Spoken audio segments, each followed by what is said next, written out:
The safety of journalists and the fight against impunity for attacks against journalists are paramount to safeguarding freedom of expression and ensuring a safe and enabling media environment.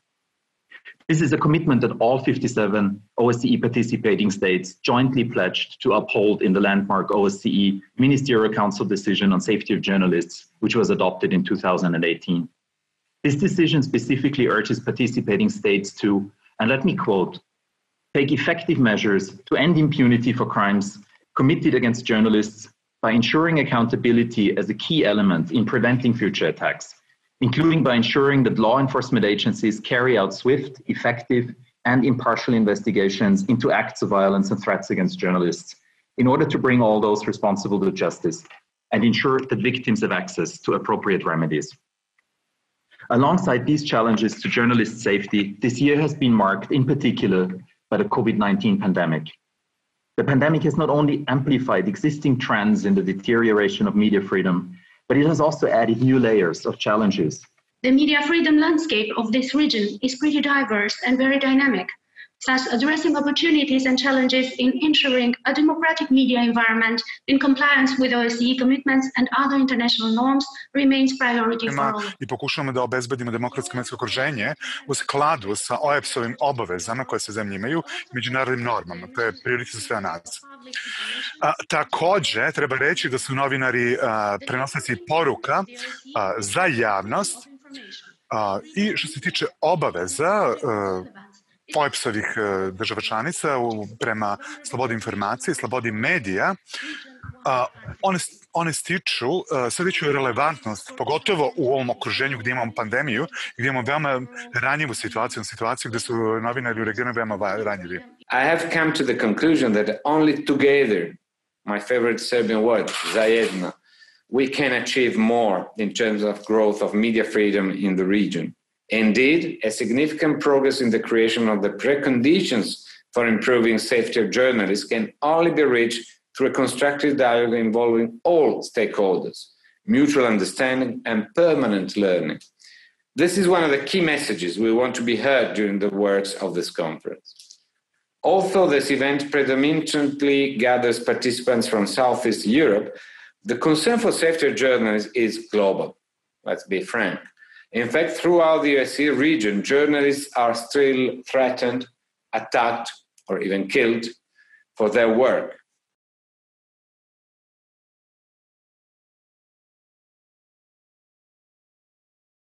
When it comes to who is a journalist, I would like to quote, in a way, Shakespeare's Juliet. "A rose by any other name would smell as sweet," he said.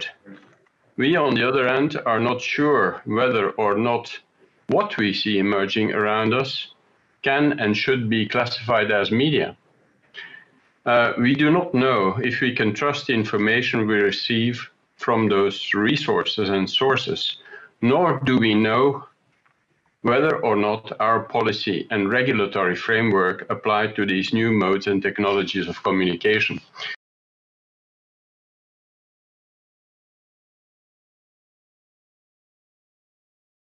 What is very important is that the journalists, they have a quality criminal law aid, and that they need to follow that aid. For a fact, I know that there are a couple of the young lawyers which are following this case, and I know that they gave the right advice. Why that advice was not followed to the end, that's not my comment here, but obviously that's something what's going on. It's of the paramount importance to know the rules, to know the law. If you don't know that by yourself because you are not a professional, you need to consult with the professional in that area. Every journalist should work safely. And whatever we have to do to make it safe for journalists, we will do. But that's the bottom line of what we are talking about here.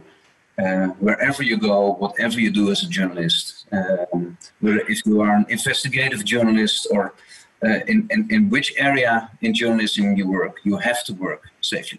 We need to work and to cooperate with the journalist organization and to find solution for every problem. If you have political will, and we have, then we will succeed. Of course, we are now not perfect, but I think that we are good, and we are going to the right direction. We learned it's very hard to work together.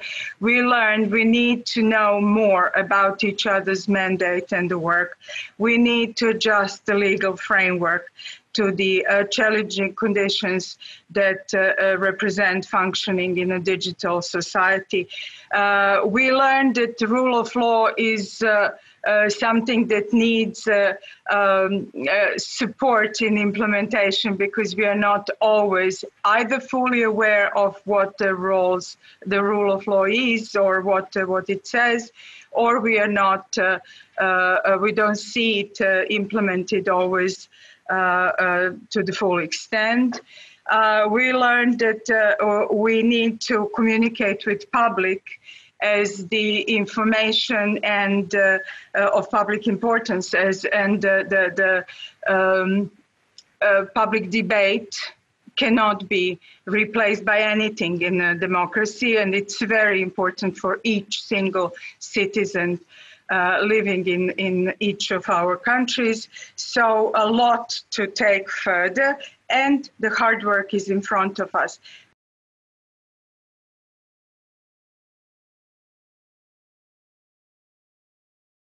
Journalists and other media professionals in Bosnia and Herzegovina encounter political pressure on a daily basis, intimidation, physical attacks.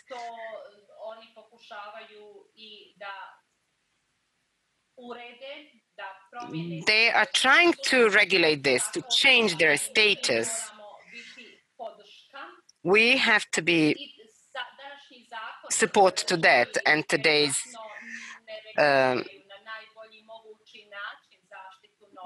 legislation does not regulate journalist protection in the best way imaginable, but I must say there is a legal framework where journalists can be protected. The relationship we have established, so the state police, with a community of journalists, I feel very glad that I can say that we have a very good cooperation between the state police and the journalists, and this not only in terms of exchanging or sharing information about requests that they address to the state police for certain topics or issues that fall in the purview of the police, but also in roundtables or workshops or discussions that are organized either by the Association of Journalists or workshops organized by us with the purpose to foster cooperation between state police and the community of journalists in order to ensure information of the public and making transparency of all the work of the state police. We are talking about a lot about the cooperation between state institutions and journalist associations. A lot of issues were debated, raised, trainings were conducted, some documents, instructions, guidelines, and databases are established within some institutions. Cooperation between different associations of journalists and state authorities in order to obtain data are very important. And cooperation can we all have to work on strengthening those cooperation. Regarding the databases that I've been talking about, those databases are based on the police information and state prosecutors' information, as well as the information from the court. Since this database is part of the is done within the working group on Chapter 23, I have to stress out that members of this working group are also the representatives from the NGOs. So through these forms, the data could be also selected. And reporting on those cases, we did not find challenges. We did not really came to the situation that we did not report on some cases. And this was my experience in this field since 2012, since I'm reporting on those cases. You can't expect that journalists would pay lawyers to, in a way, get themselves in a legal procedure with some individuals or a company that are powerful in the Western Balkan countries. This should be done by the state. And the institutions are simply responsible when the rights of the journalist is being heard to go to the end and to have justice in the end. So I'm not pessimistic, but I must say that Macedonia maybe used to be the better country until last year when we speak about regional context. But 2020 is a bad year for us, and if we don't prevent one negative example in the whole, in the one of the countries of the Western Balkans, I fear that spillover effect may happen, and this kind of bad practices may easily be, present in other countries very soon. So I just want to press the alarm button that we need assistance with the judiciary here in order to stop the impunity and to keep the journalists safe.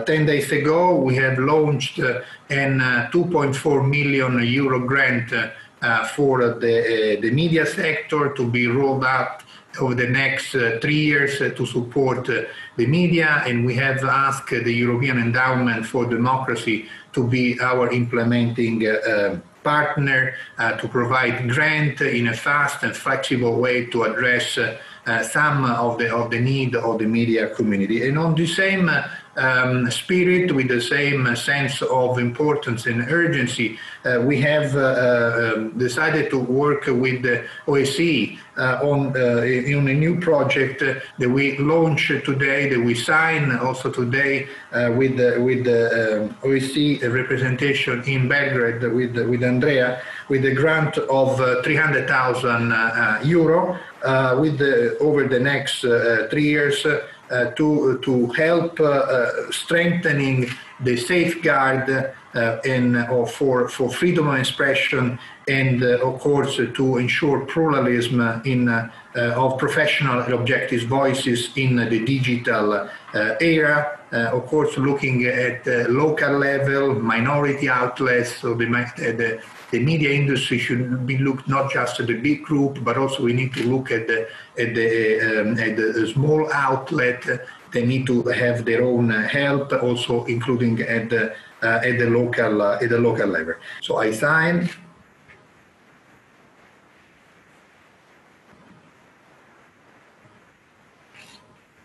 I thank you, all of you, and floor back to you. I am very pleased that from today we have also the support of the European Union, which will enable the media reform process to profit from even greater synergy in our joint effort, especially in the crucial implementation phase. And I'm very grateful for the support. I look forward to working together with our new partners in this endeavor towards a healthier media environment. And I subscribe all words that Sam was saying. And now I will also, as you see, we had to be creative. So also in the signature, we must find different ways. And now I will be signing the 3 copies of this agreement, being very grateful to Sam for his energy on this.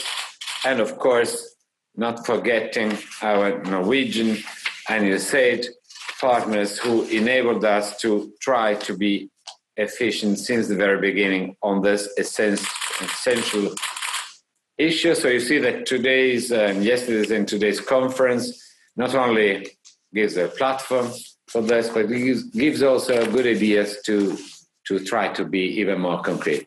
Thank you very much. Here are the contact signatures, and I'm really grateful to you, and thank you for the continuation. Looking forward to the continuation of our conference today. Thank you so much. The 2020 World Press Freedom Index, published by Reporters Without Borders, underline that the pandemic is exacerbating already existing threats to media freedom. Unfortunately, the 2020 edition shows a clear correlation between suppression of media freedom in response to the coronavirus pandemic and a country's ranking in that index. We are all saddened to learn about journalists who are threatened or silenced for criticizing authorities. This is condemnable. We know that every act of harassment and violence that goes unpunished increases the odds for further acts of harassment and violence. All states must ensure that threats and attacks against journalists are not only investigated promptly, effectively, and impartially, but that it leads to final convictions as well.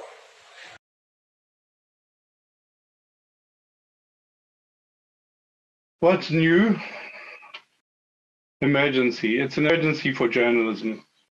If we look at the situation before COVID, we'd say that independent media was really endangered. News deaths were growing. Now, during COVID, we have this terrible situation of people dying, but also behind the scenes, journalism is killed. Is this extinction event that we may be going through, in other words, an event where media outlets may die and never come back? At the same time, the post-COVID period shows that there are possibilities, because the pandemic has really upended what we thought could be done. Nobody thought you could organize a conference like this purely online, yet we're doing it.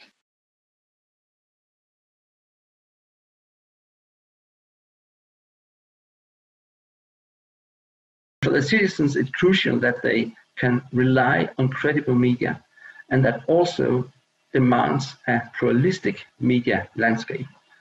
And for media to be able to fulfill their role, press freedom must be respected. And that includes the right to go beyond borders citizens normally cannot cross, access to information, and support of a pluralistic media landscape.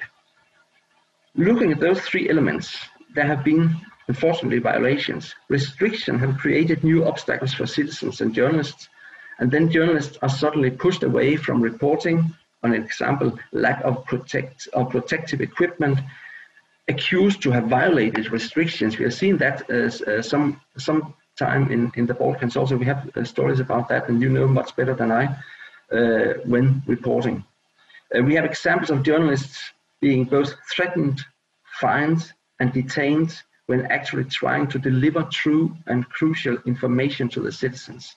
No state of emergency should be a springboard for non-constitutional infringement of human rights. Rather, it should be a short-term necessity to which, just like in the case of curfew, one resorts due to the effectiveness of daily procedures and normal mechanisms.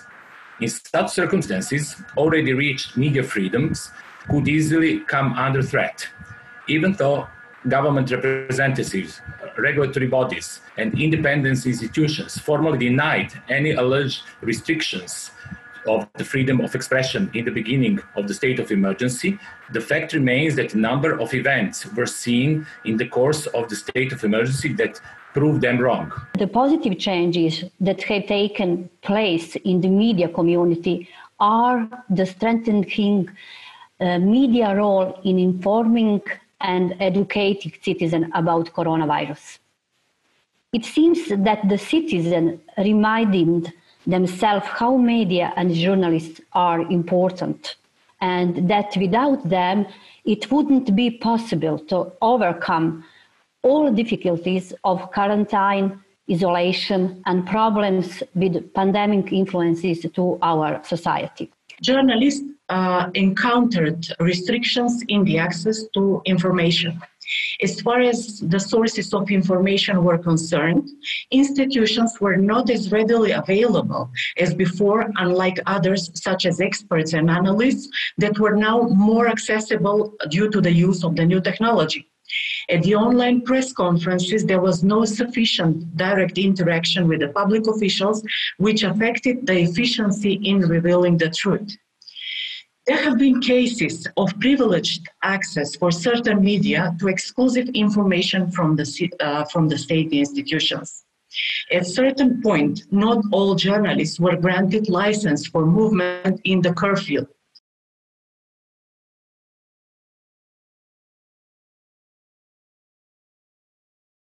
So women journalists are doubly unsafe because of their profession and because of their gender. Yeah.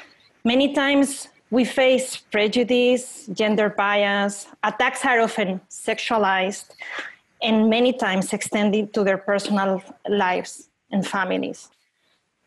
Women journalists are 4 times more likely to experience online harassment and abuse than their male counterparts.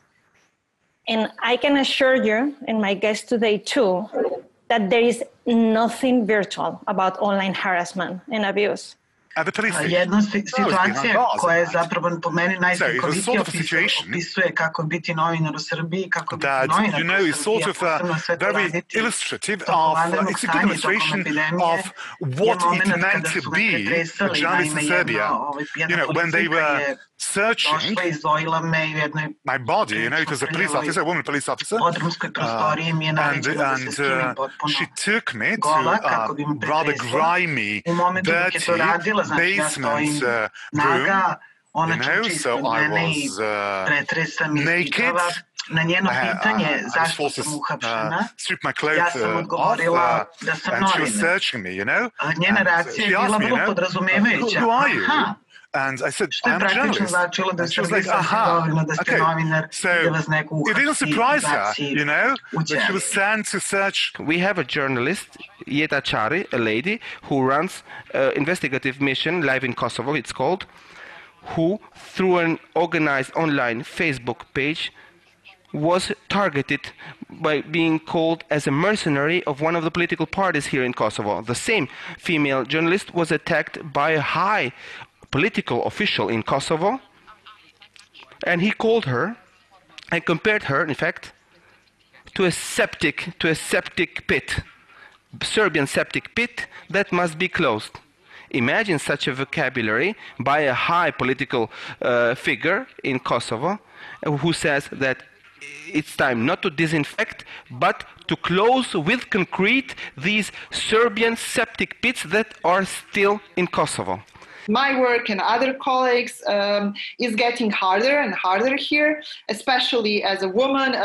I can see that I'm more targeted, and the way how police, when I try to report something about what is happening, police or ignores my reports, or they put me in a very uncomfortable situation. So once when I went to the police station to report online threat I received that I felt is enough to report about it.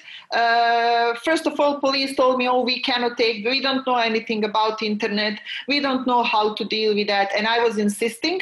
And then 2 police officers with full gear, including guns and everything, to take me, and they said, okay, you can go with us. We will find some room and we will listen to what you want to say. And I told them, you cannot take me like that. I don't want to talk with 2 men who are with the full equipment about threats that I'm receiving, which are also kind of like have a sexual connotation, like usually when the women receive threat. And the police told me, oh no, that's not possible. You have to be with 2 of us or you cannot report. We engaged in monitoring the elections and monitoring money in the elections. We revealed a number of cases, how the government was misusing public funds in order to buy votes, in order to pressure citizens, to give them or take away their jobs, etc. And immediately following the elections, Serbian tabloid Informer, their edition for Montenegro at the time, published information, published actually a question asking if I am a woman who's engaged in bestiality. Publishing the cover page with naked woman with a dog and such a question, which lasted, I think I got over 50 cover pages with the same question. They even invested in special holders which were kept in news premises, places where you can buy news, where they were actually put in front of all the other media and they were paying additional money for that. inspiring speeches of all of the speakers and shared testimonies have reminded us how much is in front of us to do. The time of rethinking democracy everywhere really require accurate and truthful information, as well as open and inclusive debate. And without journalists, we cannot achieve either of those. But for that, they need to be safe and they need to feel safe. For that, we all need to work together, all governmental, non-governmental and intergovernmental organizations. Otherwise, the change is going to stay very far. I'm very happy that despite the current challenges that did unfortunately not allow us to meet in person in Belgrade, we could still continue our work and our important discussions. This was possible thanks to the support of our OSCE ICT team and our excellent interpreters. Last but not least, particular thanks go to my entire team here in Vienna for their hard work and professionalism that ensured the smooth running of this conference from the start to the end. The Office of the Representative on Freedom of the Media stands ready to continue our cooperation in strengthening media freedom and freedom of expression throughout the region with all of you. I hope that we will soon have the chance to meet in person again. Until then, let me wish you all the best. Stay safe and healthy.